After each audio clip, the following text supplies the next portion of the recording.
നമസ്കാരം, ഇൻഫോടെക്കിലേക്ക് സ്വാഗതം. 2016 September 15 supreme കോടതിയിൽ നിന്നുണ്ടായ വിധി ഒരുപക്ഷെ ആരും പ്രതീക്ഷിച്ചിരുന്നില്ല. പെൺകുട്ടിയെ ബലാത്സംഗം ചെയ്ത് കൊന്ന കേസിലെ പ്രതി ഗോവിന്ദചാമിയെ വെറുതെ വിട്ടുവെന്നാണ് സുപ്രീം കോടതി ഉത്തരവ് വായിച്ചപ്പോൾ ആദ്യം വാർത്ത പറഞ്ഞത്.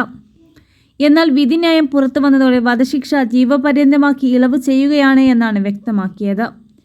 വധശിക്ഷ റദ്ദാക്കിയ നടപടി തെറ്റാണെന്ന് ഫേസ്ബുക്ക് പോസ്റ്റ് ഇട്ട സുപ്രീം കോടതിയിലെ മുൻ ജഡ്ജി ജസ്റ്റിസ് മാർക്കണ്ഡേയ കട്ജുവിനെതിരെ ജസ്റ്റിസ് രഞ്ജൻ ഗൊഗോയിയുടെ ബെഞ്ച് വിളിച്ചുവരുത്തിയ അസാധാരണ നടപടിയും കേസിലുണ്ടായി.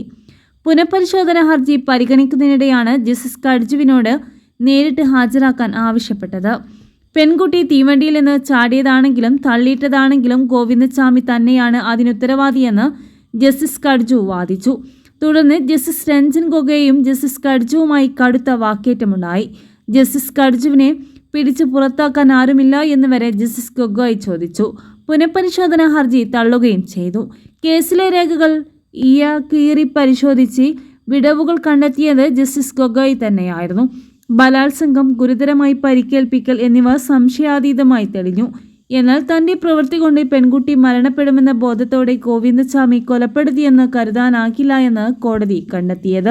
2 മുറിവുകളാണ് പെൺകുട്ടിയുടെ മരണത്തിലേക്ക് നയിച്ചത്. വലത് കൈകൊണ്ട് മുടിക്ക് പിടിച്ച് ഉറപ്പുള്ള സ്ഥലത്ത് തല ശക്തമായി ഇടിച്ചത് കാരണമായുണ്ടായ മുറിവാണ് ഒന്നാമത്തേത്.